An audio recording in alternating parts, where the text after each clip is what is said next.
Donc, dans cette vidéo, on va rechercher la règle d'une fonction exponentielle. Dans l'autre vidéo, vous avez vu comment trouver la règle d'une fonction exponentielle, mais on l'a trouvé davantage en contexte. Ici, on avait vraiment un contexte et on trouvait la règle. Là, on va la trouver de manière théorique. Donc,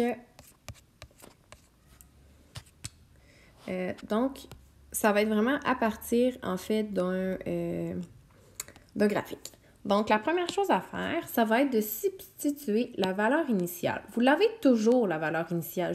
Je vous l'ai dit, sur le graphique, vous allez toujours avoir le point 0A, qui est le point d'intersection de votre courbe avec l'axe des ordonnées, donc l'axe des Y, ce point-là. Vous allez toujours l'avoir. Donc, la première chose que vous allez pouvoir déduire, c'est toujours le paramètre A. Ensuite, vous allez déterminer un point de votre fonction, un point X et Y. Donc, par exemple, j'utiliserai le point ici. Et je vous rappelle là, que dans la règle, on a ça. Donc, si vous avez un point X, Y et que vous avez le A, bien, il va vous rester à aller chercher la valeur de la base. Puis finalement, bien, on réécrit simplement la règle. Donc, vous rappelez qu'on a vu les paramètres multiplicatifs.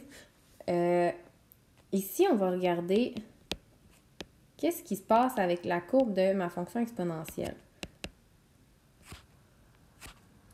Là, je reparle un petit peu des paramètres multiplicatifs qui se trouvaient être à la page 11 à 15 là, dans tes notes.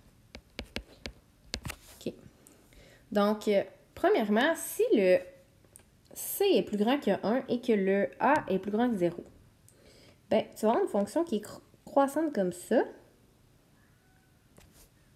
Donc, si le A devenait négatif, donc on est dans le cas ici, A négatif, bien, on a vu que ça faisait une réflexion par rapport à l'axe des abscisses, qui est notre axe ici.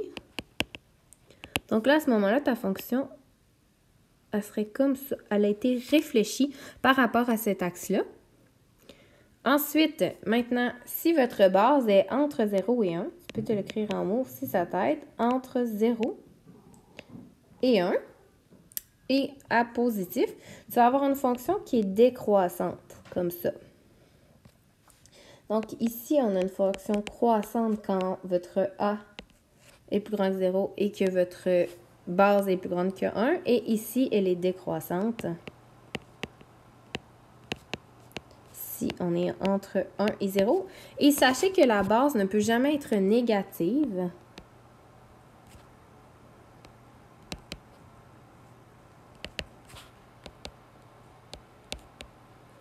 Simplement en raison de sa réciproque, mais on ne poussera pas cet aspect-là trop loin.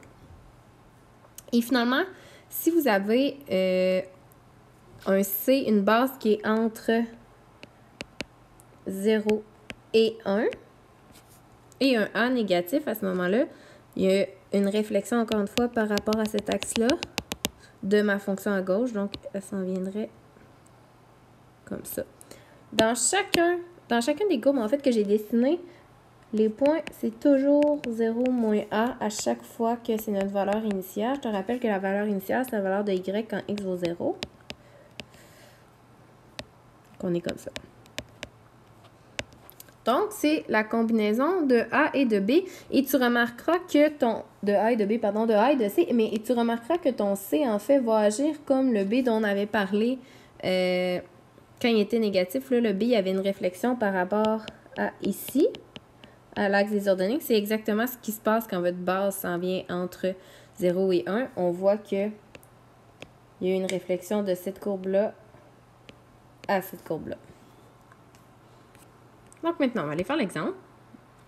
Détermine la règle d'une fonction exponentielle dont la valeur initiale est de 0,5 et qui passe par le point 4, 40,5. Donc, première étape, on va écrire la forme de la règle, A fois C exposant X. On a la valeur initiale, donc ça ici, ça correspond au paramètre A. Et on a X, Y, que je vais venir remplacer dans ma règle. Donc, 40,5 égale A 0,5. Je remplace mon A par 0,5 fois C exposant 4. Et là, à chaque fois que vous allez isoler une variable, vous faites toujours les priorités d'opération à l'envers. Donc, si la première chose à gérer, ça va être la division par 0,5 et ensuite l'exposant 4. Donc, on commence par diviser par 0,5 des deux côtés. Donc, devrait vous donner 81 égale à C exposant 4. Maintenant, je te rappelle que si tu as x égale à 9 pour enlever l'exposant, tu fais une racine carrée. Si tu as x à la 3 égale à 8, tu fais une racine cubique. Et quand tu vas avoir à la 4, tu vas faire une racine quatrième. Sur ta calculatrice, c'est la touche. Du moins sur la mienne, tu vas appuyer sur deuxième fonction, qui est la touche à gauche. Et tu vas aller chercher la touche X, racine carrée. Qui fait, attention, là, dans le fond, comment ça va fonctionner? Tu vas d'abord appuyer sur 4. Ensuite, tu vas aller faire deuxième fonction. Puis après, tu vas peser sur la touche.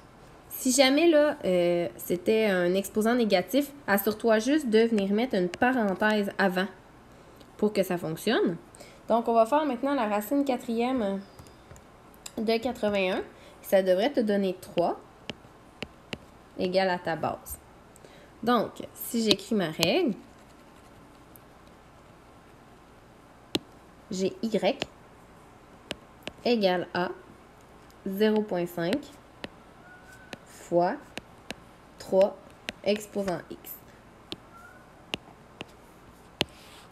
Donc, étant donné que a est plus grand que 0 et que la base est plus grande que 1, on aurait une courbe qui est comme ça, avec un 0,5 ici